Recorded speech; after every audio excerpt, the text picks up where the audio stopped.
What's the matter with you, huh? Subscribe already! If you like what I'm saying, I think you'll like what I'm making too. So make sure you check out the description for some free content out right now from my upcoming comics. We've got a prologue for the Spider Circle, my fantasy adventure comic starring everyone's favorite pigtailed cutie, Catherine Scarlett. Just 4 pages, but a whole movie's worth of story. There's also the Bond of the Blade mini-arc, my shonen action style comic about 3 ninja-themed teen heroes who are empowered by an angel to save their city from gangland corruption and supernatural threats. This mini-arc is a self-contained adventure that takes place after the start of the story proper, so that you can get to know the characters, their powers, and the world they inhabit. Again, all of this is free right now, so check out the link in the description and let me know what you think when you're done. Alright, we're trying something a little different today. For those of y'all who are familiar with me, you know I'm always talking about what someone said on the internet, someone's nerd opinion or someone's nerd argument, and I usually have this very exaggerated, hyperbolic response to something, which is mainly for comedic effect. And I'm, oh my god, what is this? This is the dumbest thing ever. It makes me want to drink bleach. But I figured I'd do something a little different for today and just take an honest look at this type of discussion and see if we can have what's called a conversation, because there is a particular aspect of the whole nerd culture war thing that I really dislike, and it's how both sides of any particular discussion just end up talking past each other. No conclusion is ever reached. We have the same arguments and the same discussions all day, every day, and it's kind of head ass. No, sir, I don't like it. What I'm going to do now is I'm going to put some conversational energy out there into the universe so that hopefully we can start to have a productive discussion. Now that's going to require everyone to actually listen to both what I am saying and the points that I'm reading and see if there's any merit there at all. And even if there's not, you know, actually address what's being said and not just go, haha, you're just a triggered SJW, go cry in a corner because you get no ass. And then folks on the other side of this argument are also going to have to table their egos and not just go, oh, ha, ha, ha, you're just a racist, you're a coon, you're a Sambo, you suffer from internalized racism, you don't want black people to be great, you hate black women, KYS. So none of that, because I'm a little tired of having the same argument every 2 minutes, and then it's just the same shit flinging and flaming from both sides, and it's just annoying and it's dumb. So we're actually going to go through a few of these points. Actually, this post here, as you can see, is one I'm getting from an Instagram user by the name of the Mighty Zero, and she actually is talking about a lot of stuff that I talk about on this channel. So I'm probably just going to do a few of these, and this is the first one. Let me know how you guys feel about this. Definitely give me your thoughts and opinions on just the issue itself in general in the comments, and let's have a conversation. So shout out to Mighty Zero, because, you know, from everything I see, she's actually just having the discussion. She isn't devolving into the usual rigmarole of everybody's racist, everybody who dislikes this just doesn't want to see black people thrive. One last thing before I start. If you're more of a fan of my exaggerated, over-the-top style of videos, I am going to say give this a shot. I think that this is something you could really get something out of. Whether you agree or disagree with the point, honestly, is not even my goal. I just want us to actually talk. And we can take a break from the whole vitriolic culture war stuff, because trash. But anyway, without further ado, let's get it, let's go, and let's talk about black fans and asking for representation. We see many black characters in anime, but for the most part, they usually play small roles or get minimal screen time. Okay, right off the bat, props to Zero, who I'm just going to call her Zero for the duration of the video, because she actually is making a point that a lot of folks just gloss over. The fact that there are actually plenty of black characters in anime. There have been, I'd say, reasonable amounts of black characters in anime for at least 2 decades. And even if you go back to stuff that came out in the 70s, we were there, we just weren't very prevalent. I mean, the oldest black anime character I know who like just full-blown black is Claudia from Macross / Robotech. who's completely goated, and y'all all need to go watch that anime. I don't even care which version you watch, just go watch it because she's awesome in that show. But yeah, there are a lot of black characters in anime, and you know what? Yeah, a lot of times we are not the focus. The main reason for this being black folks aren't very large in population size in Japan. And prior to a few years ago, by a few here I mean like maybe 15 to, roughly 15 years, the internet age, we'll say, prior to that time, Japan didn't have a crap ton of exposure to black folks either. They're a very homogenous nation, and the exposure they get to ethnicities outside of who's actually in Japan is very much due to what media is imported. And if you're not getting a lot of black featured media imported, you're probably not going to see a lot of black people, which means most folks in Japan, what they know of black folks and any specific black culture is going to be from things that are like uber hyper popular or stereotypes, unfortunately. So that's basically where that comes from. So yeah. And when black fans ask for more representation, they're usually met with two statements. The first being, anime doesn't have to include black characters. Shout out to her for featuring the absolute goat of goats. Here we have Canary from Hunter x Hunter. She's just a dope ass character. I think it sucks that she's such a minor supporting character because she's just adorable. And you got Chocho here from Boruto. I forget this character's name, but I've seen them before. And yeah, anime doesn't have to include black characters because no one really is obligated to include any other group that they don't want to write. But I think that that's actually a good thing, because that means that when we do get representation, it matters more, because this person sat down and decided that they're going to go out of their way to feature someone they don't have to. And that's true for anyone. If there's no one looming over you telling you, hey, you have to include these characters or else we're not going to release this, then that means you just did it because you wanted to, and you're going to do it you're more likely to do it in a more sincere way. You're not just going to be plugging in people of different skin colors or orientations or whatever just to check a box. Your goal is to tell a story, and you're going to see these people as real fleshed out characters, far more likely to do that than when everything is about diversity tick boxes and saying, well, you have to put this in because if not, then our Twitter overlords will hate us, or because we're trying to reach this specific demographic and we're going to be head ass and think that only including people of that group will make them watch. It's called actually making a character versus virtue signaling, or very weak, thinly veiled pandering. So no, anime doesn't have to include black characters, but I think that that is a good thing, because since they don't, and since Japan doesn't have our same social hangups about things, or our societal standards, they are just free to do stuff completely separate from all this. And again, in this day and age, that usually means that when you do get characters who are off the beaten path of Japanese characters, they're probably going to be done to a very good level. Because they do it when they don't have to means that they did it only because they want to, which means they're doing it from a place of sincerity, which means it's probably going to be way better than what it would be if it was done via mandate. While this is true, anime doesn't have to include white characters either, yet you'll notice a plethora of white American characters. In fact, several anime have European characters take place in European settings and have majority European casts, whereas the rest of us get one token ambiguous character we all have to share.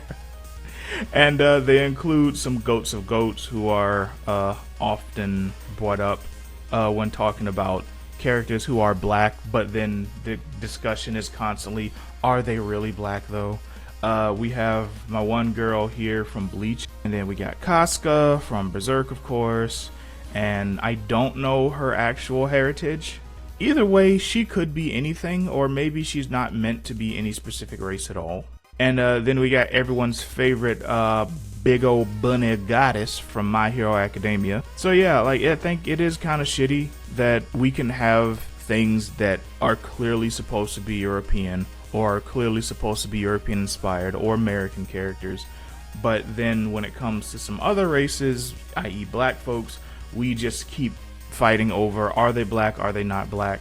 Yeah, okay, so, and some people are just going to be ambiguous. This argument, though, I think applies much more for older eras of anime, because now we have so many things out where we have black characters who are undeniably black. And she also featured in one of the earlier pictures the character from Cowboy Bebop who was inspired by coffee.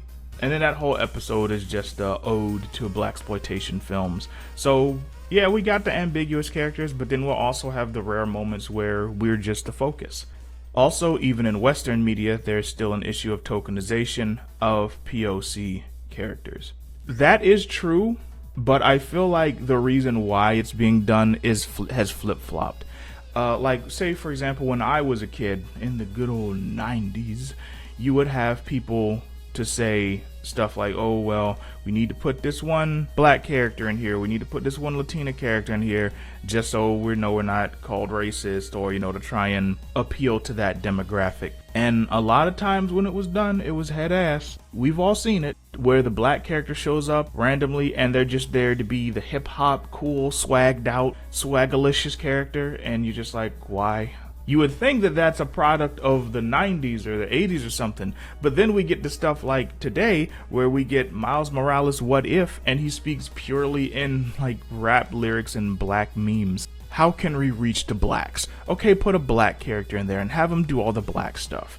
And it's fucking dumb.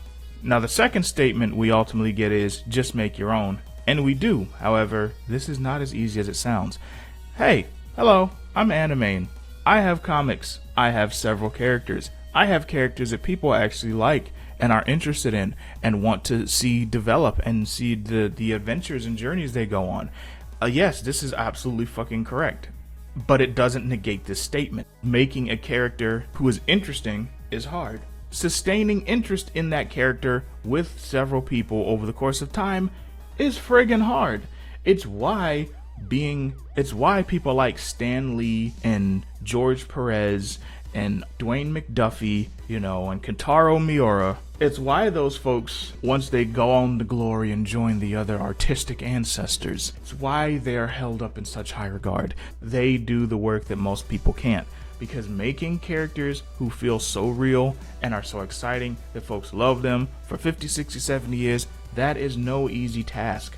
Now, there are a lot of different ways you could do this, but none of them are easy and none of them are quick fixes, which is a point that I want to levy at the folks who have this type of argument, say on Twitter or something, because that's the usual clapback.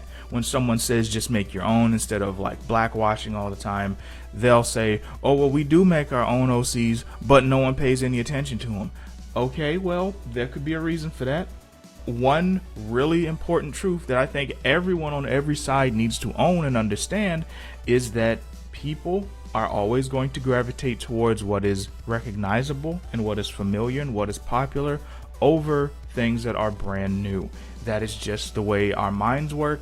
That is the way media works. Okay, so instead of saying everyone's racist and no one wants to pay attention to the black OCs, but y'all keep telling us to make our own, look at how you are promoting your character.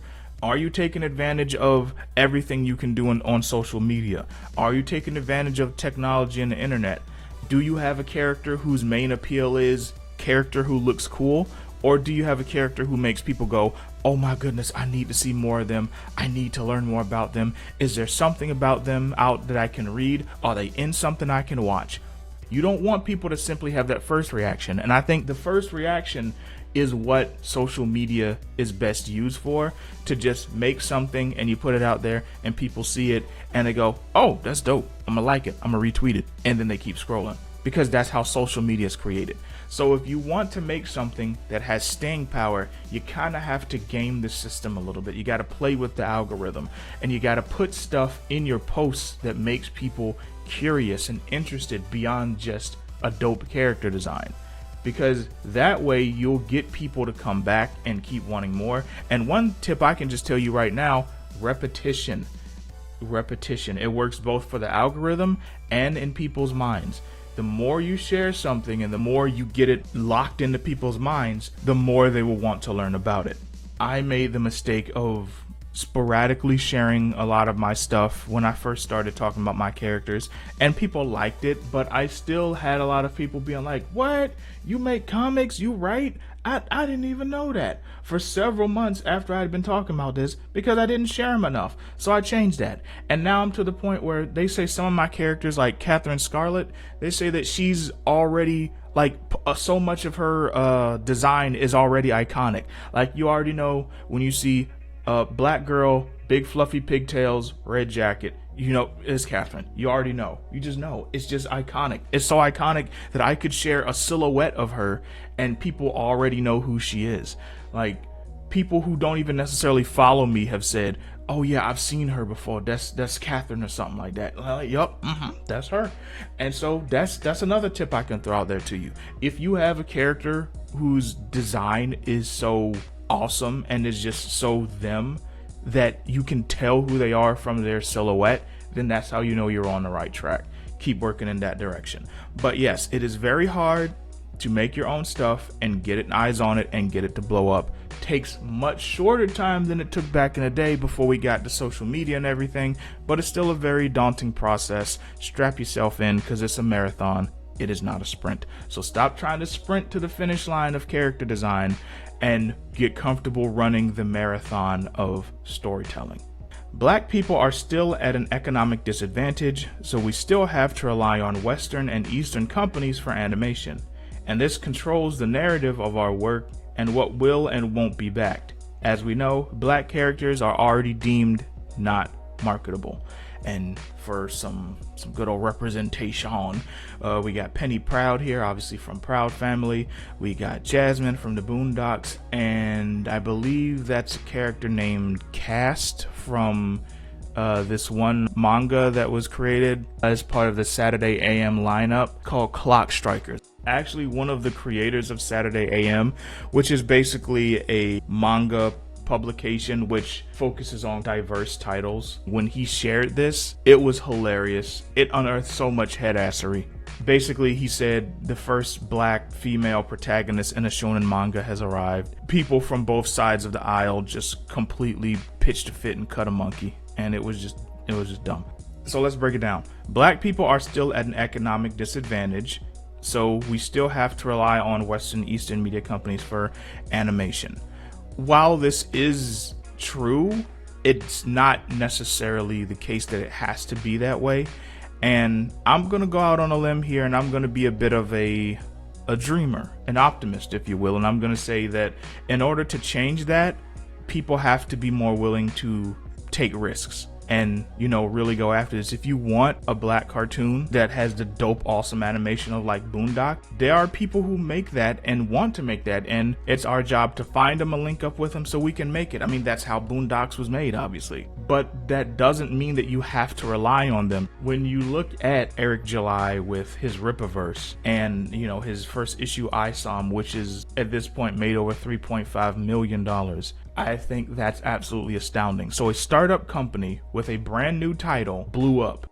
Now, obviously, a lot of this is due to the fact that Eric July has a built-in audience of several 100,000 subscribers, and some of that is due to his political leanings, some of that is due to the culture war stuff he says, but also some of it is due just to the fact that he is clearly a humongous comic book fan and knows what he's talking about, you know. So it's support from all different sides, you know, but that's just to show that you can do it. And, you know, there are a lot of other things that start off with when it's just two guys in a basement somewhere with a dream. You know, like I've talked a few times on this channel about the duo of Greg Burnham and Marcus Williams. They're two independent comic creators. They're a dynamic duo, and they've been working together for years. They made one of my favorite indie books of all time, Tuskegee Heirs. But they're doing stuff like that all the time. So it's possible. And I also say that part of the responsibility also falls on people, the consumers, to take a chance on something new. We can't just say, oh, well, it's not gonna work. Ain't no one gonna like this. Ain't no one gonna get behind it. Which really is a response I've gotten from some black people. Be the change you want to see, friends and friendos. Don't just sit around and get all butthurt because people don't like your OCs and then just decide, oh, well, no one's going to support it, so let me just go over here and co-opt existing non-black characters and make them black. change things, support people, promote things that are out here that you like and that you think needs more attention. Support things with your dollars. There are ways to change this. This is why the independent creation market right now has been booming for the last few years, because people are realizing that these companies that have had a monopoly on all these industries for so long, we don't need to go through them anymore. We don't need to go to Marvel or DC if we want to do comics. We don't have to go to WB or Disney if we want to do cartoons. And then it won't matter. Things like controlling who controls the narrative won't matter, because you'll be controlling your own narrative. You'll be putting your own voice out there. You'll be putting your own characters out there. That's how the people did it for Clock Strikers, and now the first chapters, I believe, of that have been compiled into a volume that's not only on a website but is being released physically. So that is change being made, that's being put out there, you know, and I cannot fault these people for taking that route, because that's the route I'm taking. I think that if you don't like those things, and I do think it's pretty fucking dumb that you still have people who only bring out black characters when they want to virtue signal or pander to the blacks. Otherwise, they just don't give a fuck. I think that's pretty fucking weird. I think that's dumb. I'm not gonna get too bent out of shape out of them doing it when the means to change things are in my hands. Getting mad and staying only mad at the way the industries are done is not going to change anything. We have to do more than complain. We can't just say, oh, it sucks that black characters aren't marketable, or it sucks that they virtue signal, or it sucks because this, or it sucks because that. If it sucks, then let's change it. And there's never been a time where we have had more control over what is created and what is put out there. And we can do it in a fraction of the time that it would have taken back in the day, even if we did go through the industries. So that's where I'm going to leave off at. Again, shout out to the Mighty Zero for making this post. I think it was a great conversation piece, and I want to hear what y'all think. You know, what do y'all think about anything I've said, anything Mighty Zero said, and let's have a conversation. By the way, if you've made it to the end of this video, thank you very, very, very much. I appreciate the hell out of you. Without my audience, I'm nothing on this here YouTubes. I'm Animane, and I'll talk to y'all later. Deuces.